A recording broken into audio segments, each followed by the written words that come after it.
তিনি যেসব উত্তেজনাকর কথাবার্তা বলতেন, যে ধরুন এই যে ফলতা নির্বাচনের ব্যাপারে তিনি ইউনিয়ন অফ ইন্ডিয়াকে চ্যালেঞ্জ করে বসে থাকলেন। লেখাপড়া না জানলে যা হয়। তিনি বলছেন যে 4 তারিখ 12টার পর দিল্লির কোন বাপ তোকে বাঁচাতে আসে, কার কত ক্ষমতা, কোন জল্লাদের কত ক্ষমতা সেটা দেখে নেওয়া হবে। তো তারপরে তার পিসি কি বলছেন যে আমরা ভোটে হারতে পারি না, আমরা জিতে বসে আছি, এই 4 তারিখে ফল বেরোয় হবে, তারপরে দুর্মুষ করব। কি বলছেন যে ভোটের ফল বেরোবে, বিজেপি কর্পূরের মতো উড়ে যাবে, আর যারা বিজেপি করে তাদেরকে বিজ্ঞাপন দিয়ে বলতে হয় যে আমরা বিজেপি করি না। তো এই রকম কথা যে পিসিতে ভাইপোতে বলে রেখেছেন, তাতে তো তার বিরুদ্ধে লোকের ক্ষুব্ধ হওয়ার যথেষ্ট কারণ আছে। তো এরকম ভোট রিগিং করে 7 লক্ষ এমনি ভোটে দাঁড়াক, বিরাট ব্যবধানে উনি পরাজিত হবেন, একদম গোহারা হারবেন। মমতা ব্যানার্জির ধর্নায় বসার আর মুখ নাই। যে কোনো গুরুত্বপূর্ণ লোকদের ক্ষেত্রে এটা জানানো হয়। আর অভিষেক ব্যানার্জি একজন এমপি আমার কাছে, কিন্তু আপনি যে কতগুলো শব্দ উচ্চারণ করলেন খেয়াল করুন।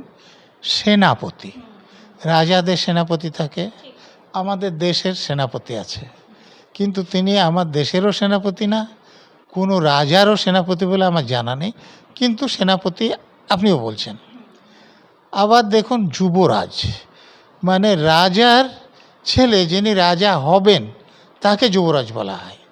তো আমরা তো এখানে তিনি কোনো রাজার ছেলে এরকম আমি জানি না। তো তাহলে তবু আপনারা বলছেন যুবরাজ। তো তার মানে ওই যে তার শান্তিনিকেতন বিল্ডিংটা ছিল, সেখানে দুদিকে পুলিশের 2টো কিয়স্ক এবং পুলিশের লোক, যা Z+-এরও দরকার তার থেকে বেশি ছিল। এই জন্যে এবং এই Z+-এরও বেশি নিরাপত্তা নেওয়ার ফলে তিনি যেসব উত্তেজনাকর কথাবার্তা বলতেন, যে ধরুন এই যে ফলতা নির্বাচনের ব্যাপারে তিনি ইউনিয়ন অফ ইন্ডিয়াকে চ্যালেঞ্জ করে বসে থাকলেন। লেখাপড়া না জানলে যা হয়। দেখুন আমাদের সংবিধানের 300 ধারায় মামলা মোকদ্দমা, আপনি যদি ভারত সরকারের বিরুদ্ধে মামলা করতে চান তাহলে ইউনিয়ন অফ ইন্ডিয়ান বলে সম্বোধন করতে হবে। তো উনি এখানে ইউনিয়ন অফ ইন্ডিয়া নিয়ে চলে আসলেন। তারপরে দেখুন দেশের স্বরাষ্ট্রমন্ত্রীকে, যিনি শুধু পশ্চিমবঙ্গ নয় সারা ভারতবর্ষের স্বরাষ্ট্রমন্ত্রী, তাকে বলছেন যদি বুকের পাটা থাকে, বাপের বেটা হন, সৎসাহস থাকে, তাহলে 4 তারিখে 12টার পর এখানে থাকবেন। তিনি তো এসেছিলেন, তিনি কোথায় ছিলেন এতদিন? দেখুন তিনি বলছেন যে 4 তারিখ 12টার পর দিল্লির কোন বাপ তোকে বাঁচাতে আসে, কার কত ক্ষমতা, কোন জল্লাদের কত ক্ষমতা সেটা দেখে নেওয়া হবে। তো তারপরে তার পিসি কি বলছেন যে আমরা ভোটে হারতে পারি না, আমরা জিতে বসে আছি, এই 4 তারিখে ফল বেরোয় হবে, তারপরে দুর্মুষ করব। কি বলছেন যে ভোটের ফল বেরোবে, বিজেপি কর্পূরের মতো উড়ে যাবে, আর যারা বিজেপি করে তাদেরকে বিজ্ঞাপন দিয়ে বলতে হয় যে আমরা বিজেপি করি না। তো এই রকম কথা যে পিসিতে ভাইপোতে বলে রেখেছেন, তাতে তো তার বিরুদ্ধে লোকের ক্ষুব্ধ হওয়ার যথেষ্ট কারণ আছে। তো এই রকম একজন লোক যখন যাচ্ছেন, তার তো জানানোর কথা পুলিশকে যে আমার উপর তো লোক সন্তুষ্ট আছেন, অতএব আমার যাতে নিরাপত্তার একটু ব্যবস্থা করা হয়, আমি এই রাস্তা দিয়ে যাব। আপনারা বলতে পারছেন না যে এরকম তিনি জানিয়েছেন কি না। দ্বিতীয়ত ধরুন আমি যেটা বলবো যে তার বিরুদ্ধে মানুষের ক্ষোভ থাক, কিন্তু তার বিরুদ্ধে FIR করা হয়েছে, পুলিশ তদন্ত করবে, কোর্টে তোলা হবে, যদি তার বিরুদ্ধে চার্জশিট হয়, যদি কোর্ট তাকে দোষী না পান ছেড়ে দেবেন, আর যদি দোষী পান তাহলে তাকে জেল দেবেন বা জরিমানা করবেন, সেটা হবে। কোনো মানুষেরই আইন নিজের হাতে তুলে নেওয়া উচিত নয়, এইটুকু আমি বলব। স্যার, তবে কোথাও না কোথাও গিয়ে এই যে প্রায় 15 বছর ধরে বাংলার মানুষ যে পরিমাণে বঞ্চনার শিকার হয়েছেন, চাকরি চলে গিয়েছে প্রায় 26,000 শিক্ষক শিক্ষিকার, ডিএর জন্য দিনের পর দিন আন্দোলনের ধর্নার মঞ্চে বসতে বাধ্য হয়েছেন বাংলার মানুষ, চাকরি নেই, কর্মসংস্থান নেই, বা আরজি করের মতন ঘটনাও ঘটেছে। এই সব কিছু একটা প্রেশার কুকারের মতো ছিল এবং হঠাৎ করে ওই জ্বলন্ত আগ্নেয়গিরির লাভার মতো বিস্ফোরণ হলো। এই ক্ষোভ, সেই ক্ষোভ কি এবারে রাস্তায় নামলো, কি মনে করেন? দেখুন, লোকে তো এটা বলবে, আরজিকরের মেয়েটাকে যে ধর্ষণ করে খুন করা হয়েছিল রাজ্যের রাজধানীর বুকে একটা সরকারি মেডিকেল কলেজ হাসপাতালে, তখন অভিষেক ব্যানার্জি তার বাড়ি থেকে গিয়েছিলেন না মমতা ব্যানার্জি গিয়েছিলেন? যাননি তো। তো তাহলে এখন যাচ্ছে, তার মানে ওই দুটো মৃত্যুর মধ্যে ফারাক আছে। তো লোকে তো এই প্রশ্নটা মানে সঙ্গতভাবে করবেন। ওনার পার্টির লোকের বাড়িতে উনি যেতেই পারেন, কিন্তু লোককে ওরকম করে উত্তেজিত করে দিয়ে গেলে লোক উত্তেজিত হবে না, এটা তো আশা করলে ভুল হবে। আমি আবারও বলছি যে কোনো মানুষেরই আইনের হাতে তুলে নেওয়া উচিত নয়। আইন অনুসারে তার বিরুদ্ধে ব্যবস্থা নেওয়া উচিত।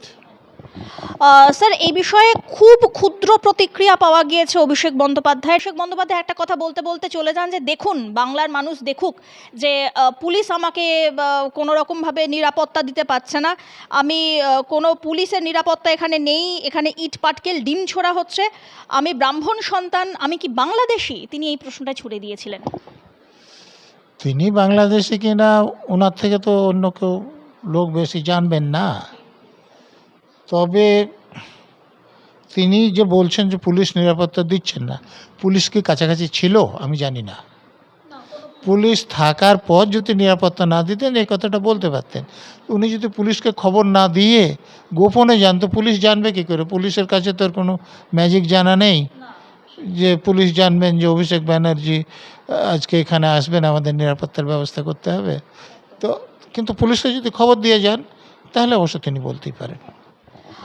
স্যার, যেখানে আমরা দেখে এসেছি যে ডায়মন্ড হারবার মডেল, তিনি সংসদ ভবনে মানে লোকসভায় দাঁড়িয়ে টেবিল চাপড়ে সদর্পে বলেছিলেন যে আমি একজন সাংসদ, যেখানে ডায়মন্ড হারবার থেকে প্রায় 7 লক্ষ ভোটে আমি জয়লাভ করেছি ইত্যাদি। কিন্তু দেখা যাচ্ছে তার সেই নিজস্ব এলাকা, সেই এলাকাতে তিনি এক দলীয় কর্মীর সঙ্গে দেখা করতে গিয়ে এভাবে জনরোষের শিকার হলেন। দেখুন, আমার ব্যক্তিগত অভিজ্ঞতা, বাম আমলে যেখানে তারা ছাড়া অন্য কেউ ভোট পেত না, তৃণমূল হওয়ার পর তৃণমূল ছাড়া অন্য কেউ ভোট পেত না। তো অভিষেক ব্যানার্জি যে মডেল খাড়া করেছেন, এই ফলতাতে তো সে মডেলের রূপ দেখলেন। ওনার লোকসভা যখন ভোট হয়েছিল ওই ফলতা থেকে কত লিড ছিল? 1,68,000। আর এবার ফলতাতে হাজার ভোট পেয়েছেন। তো এই ভোট কটা তো এই ভোট কটা তো ওনাদের পাওনা ছিল। বাকি ভোটটা যেটা পুনর্নির্বাচন হলো কেন? এই যে বিরোধী প্রার্থীকে ভোট দিতে হবে, ওখানে টেপ মেরে দাও। বিরোধীকে পড়তে ওখানে আতর লাগিয়ে দাও যে বাইরে আসলে তাদের হেনস্থা করা যাবে। বিরোধী প্রার্থীকে কেউ ভোট দিতে যাচ্ছে, বুথে ঢোকার পর তার ভোটটা অন্য কেউ দিয়ে দিচ্ছে। তো এরকম ভোট রিগিং করে 7 লক্ষ, এমনি ভোটে দাঁড়াক বিরাট ব্যবধানে উনি পরাজিত হবেন, একদম হারবেন। তাহলে কি কোথাও না কোথাও মনে হয় যে যেই অভিষেক বন্দ্যোপাধ্যায় যেখানকার তিনি এখনও সাংসদ, তো সেই অভিষেক বন্দ্যোপাধ্যায় স্বপ্নের ডায়মন্ড হারবার মডেল তাসের ঘরের মতো ভেঙে পড়ল? আরে, ডায়মন্ড হারবার মডেল মানে ভোট রিগিং করে জিতার মডেল। ডায়মন্ড হারবার মডেল মানে লোককে বিভ্রান্ত করার মডেল। তার পিসি স্বাস্থ্যমন্ত্রী, তিনি সেবাশ্রয় করছেন, তার মানে পিসির স্বাস্থ্য মন্ত্রকের উপর তার কোনো ভরসা নাই। তো এইরকম মডেল, তো মডেল তো ভাঙারই ছিল। স্যার, সোনারপুরের এই ঘটনা, এটা কি নিছকই বিচ্ছিন্ন একটি ঘটনা, নাকি গোটা বঙ্গবাসীর জমে থাকা ক্ষোভ তুষের আগুনের মতো জমছিল তারই বহিঃপ্রকাশ? দেখুন, মমতা ব্যানার্জি এবং অভিষেক ব্যানার্জির বিরুদ্ধে এখানে রাজ্যের সমস্ত মানুষ ক্ষুব্ধ হয়ে আছে। দেখুন, আমি যেহেতু মমতা ব্যানার্জির অন্যায়ের কথা বলি, আমাকে ধরেও মারা হয়েছে, তো আমি তার প্রতি তো খুব সন্তুষ্ট থাকবো না। তো আমি আইন নিজের হাতে তুলতে পারবো না, আমি আইন অনুসারে যতটুকু পারি তাদেরকে সাজা দেওয়ার ব্যবস্থা করব।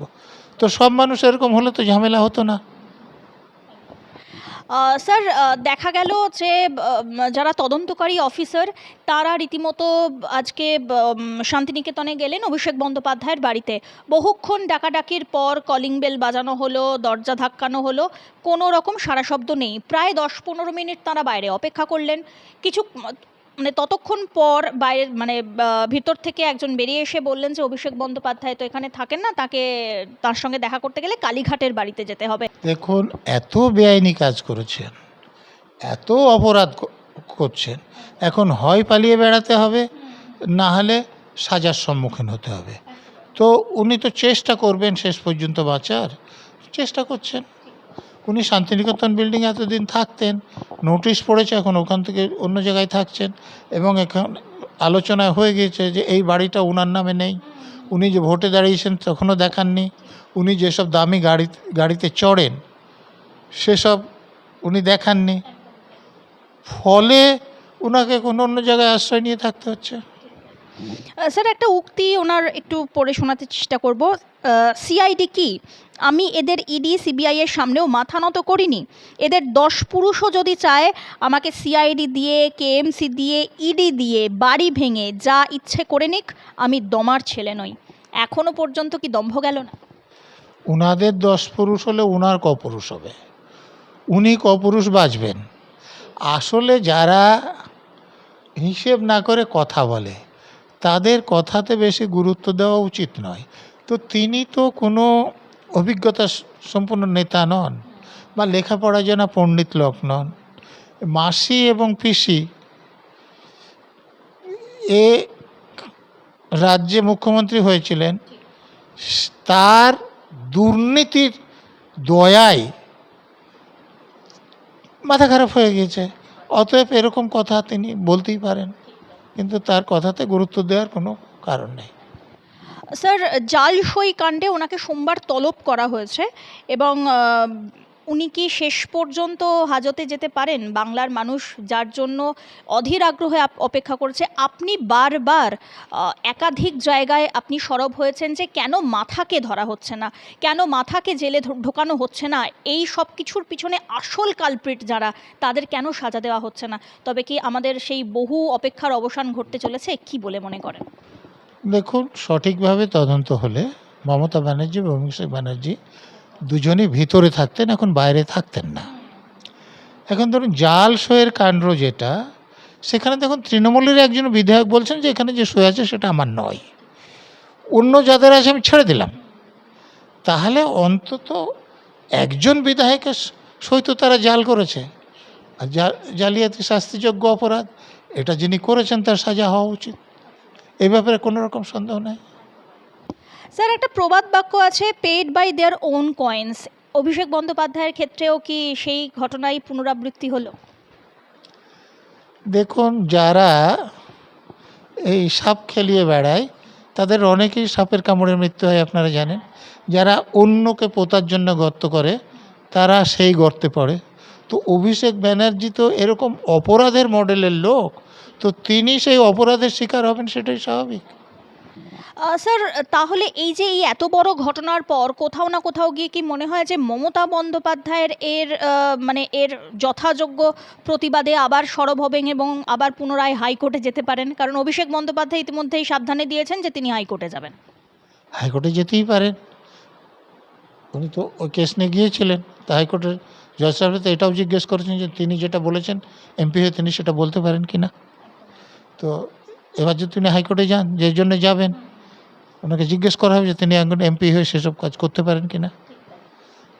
মানে অপর যে পক্ষ থাকবে তাদের কথাও তো হাইকোর্ট শুনবেন।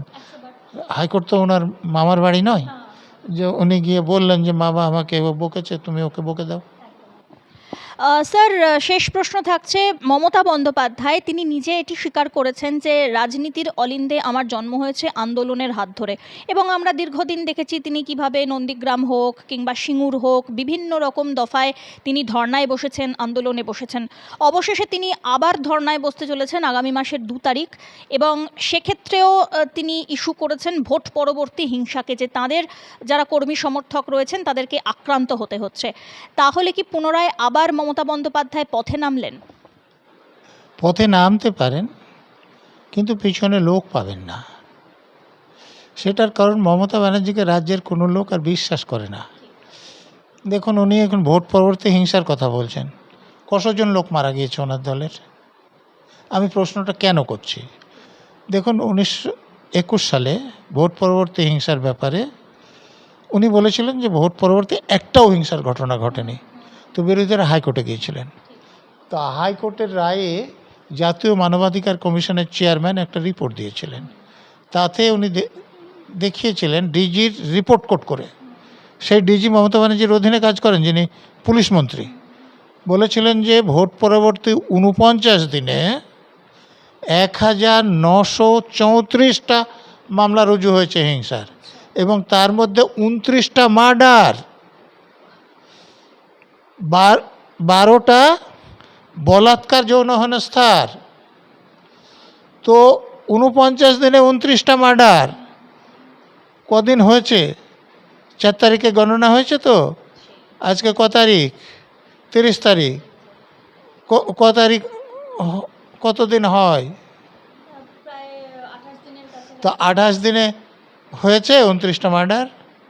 তো উনি যখন ধর্নায় যাবেন, আমি যেমন প্রশ্নটা তুলছি, সাংবাদিকরা আপনারা প্রশ্নটা তুলবেন না যে আপনি তখন 29টা মার্ডার হওয়ার পর বলেছিলেন একটাও হয়নি, তাহলে আজকে একটা না হতে আপনি ধর্নায় বসেছেন কেন? কি উত্তর দেবেন? অতএব মমতা ব্যানার্জির ধর্নায় বসার আর মুখ নাই।